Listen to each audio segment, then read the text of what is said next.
Country delight buffalo milk start చేసాము. First పిల్లలకి ఇచ్చినప్పుడు కానీ, మేము పెరుగు తిన్నప్పుడు కానీ, మేము చిన్నప్పుడు తిన్న ఓల్డెన్ డేస్ గుర్తొచ్చాయి మాకు.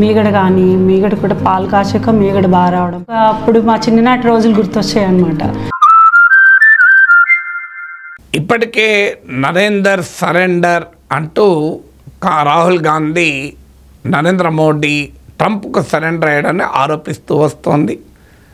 ఈ ఆపరేషన్ సింధూర్ తానే ఆపానని ట్రంప్ అన్నప్పటి నుంచి ఈ దాడి చేస్తోంది.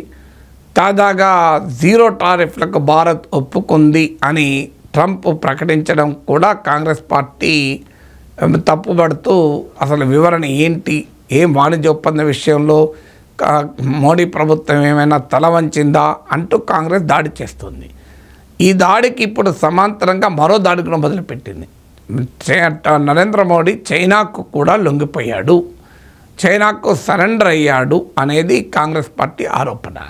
కాంగ్రెస్ పార్టీ రెండు అంశాల ఆధారంగా ఈ ఆరోపణ చేస్తుంది. ఒకటి, జిన్పింగ్తో జరిగిన చర్చల్లో చైనా పాకిస్తాన్ నెక్సెస్ గురించి మోడీ మాట్లాడలేదు అని, ఇది మొదటిగా రైజ్ చేస్తున్న అంశం. సో చైనా ఈవెన్ సమ్మిట్, మీరు ఎస్సీఓ సమ్మిట్లో కూడా ప్రైమ్ మినిస్టర్ స్పీచ్లో టెర్రరిజాన్ని ప్రస్తావించారు. కానీ స్పెసిఫిక్గా చైనా పాకిస్తాన్కు మద్దతు ఇవ్వడాన్ని ప్రశ్నిస్తూ మోడీ జిన్పింగ్ దగ్గర ప్రస్తావించలేదు అన్నది కాంగ్రెస్ ఆరోపణ. రెండవది, తీవ్రవాదంపై ఉమ్మడి పోరు అని మాట్లాడారు. ఇండియా తీవ్రవాదంపై ఉమ్మడి పోరు ఏంటి అని, ఎందుకంటే చైనా దృష్టిలో బెలూచ్ మిలిటెంట్లు తీవ్రవాదులు. ఎందుకంటే పాకిస్తాన్లో నిర్మించుతున్న China Pakistan economic corridor Balochistan ద్వారా వెళ్తుంటే బెలూచ్ మిలిటెంట్లు చైనా వర్కర్లపై అటాక్స్ చేస్తున్నారు. అలాగే టిబెటన్ టెర్రరిజం అంటూ కూడా చైనా అంటుంది. దీని భారతదేశం ఎప్పుడు కూడా అటు బెలూచీలను తీవ్రవాదులు అనలేదు, ఇప్పుడు టిబెటన్లను తీవ్రవాదులను భారత్ అనడం లేదు. ఎందుకంటే టిబెటన్ దలై లామాకు భారతదేశం స్పిరిచువల్ ఆశ్రయం పేరిట ఒక రకంగా పరోక్షంగా అప్రకటిత రాజకీయ ఆశ్రయాన్ని కూడా ఇస్తుంది. బెలూచిస్తాన్ వాళ్ళు మనకు మిత్రులుగానే భారతదేశం భావిస్తుంది కూడా. ఎందుకంటే ఇండిపెండెన్స్ డే ఉపన్యాసంలో కూడా కొన్నేళ్ల క్రితం బెలూచిస్తాన్ గురించి ప్రైమ్ మినిస్టర్ మోడీ ప్రస్తావించారు కూడా. ఇటీవల ఆపరేషన్ సింధూర్ పహల్గాం దాడుల సమయంలో కూడా బెలూచ్ తిరుగుబాటుదారులు ఆఫర్ కూడా చేశారు, మేము కలిసి పాకిస్తాన్ సంగతి చూద్దామని. అందువల్ల పాకిస్తాన్ పైన పోరాడుతున్న బెలూచ్ వారిని అమెరికా ఇటీవల బెలూచ్ లిబరేషన్ ఆర్మీ అని తీవ్రవాద సంస్థగా ప్రకటించింది. చైనా పాకిస్తాన్ నెక్సస్ వల్ల చైనా భావించవచ్చు, కానీ ఇండియా ఎందుకు భావిస్తుంది? కానీ ఉమ్మడి పోరు అంటూ ప్రైమ్ మినిస్టర్ మోడీ జిన్పింగ్ల సమావేశంలో అనడము కాంగ్రెస్ పార్టీ తప్పుపడుతుంది. మూడవది, యుగర్ ముస్లింల విషయంలో కూడా మీకు చైనా ఆ రకమైన వాదన చేస్తుంది. అందువల్ల ఈ రెండు అంశాలు, అటు చైనా పాకిస్తాన్ నెక్సెస్ను రైజ్ చేయకపోవడం, అలాగే తీవ్రవాదం పైన ఉమ్మడి పోరు అనడము కాంగ్రెస్ పార్టీ ఉదాహరణలుగా తీసుకుని చూడు చైనాకు మోడీ సరెండర్ అయ్యాడు అనేటువంటి ఆరోపణ చేస్తుంది.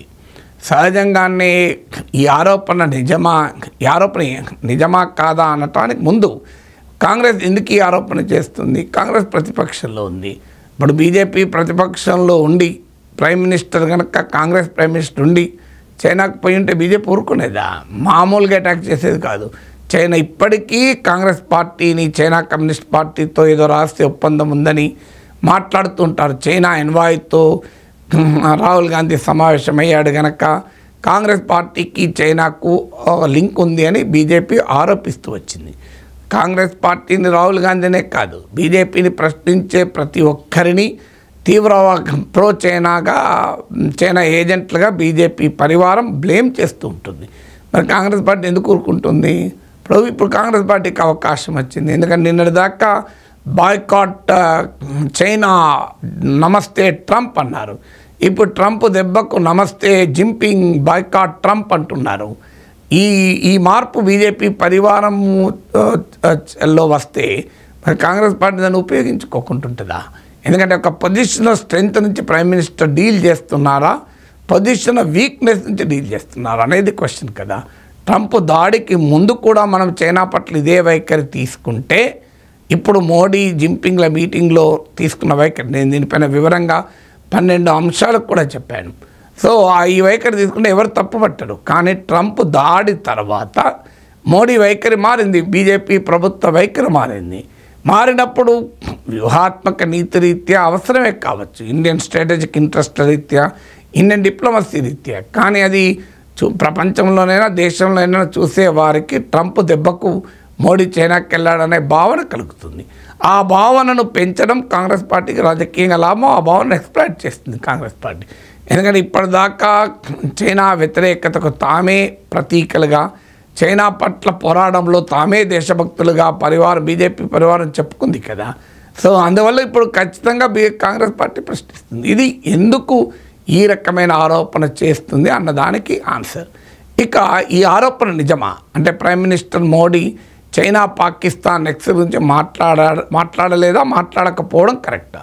నిజమే, స్పెసిఫిక్గా చైనా పాకిస్తాన్ నెక్సెస్ గురించి ప్రస్తావించారా అంటే ఫారిన్ సెక్రటరీ ఆన్సర్ దాటవేశారు. అంటే బైలేటరల్ డిస్కషన్స్లో ఆ అంశం రైజ్ కాలేదు. కానీ అలా రైజ్ చేయకపోవడం రైటా? ఖచ్చితంగా మోడీ చేయకపోవడమే రైట్. ఎందుకంటే మనం చైనాకు వెళ్ళింది జిన్పింగ్తో కొట్లాడ పెట్టుకోవడానికి కాదు. మనకు అర్థం కావాల్సింది అంటే diplomacy is different from politics. పాలిటిక్స్లో ఘర్షణ పడతాం, డిప్లొమసీలో ఘర్షణ పడము. కన్వర్జెన్స్ ఎక్కడుంది, డైవర్జెన్స్ ఎక్కడుంది అని చూస్తారు. డిప్లొమసీలో కన్వర్జెన్స్ ఆఫ్ ఇంట్రెస్ట్ ఉన్నదాన్ని పట్టుకుంటారు.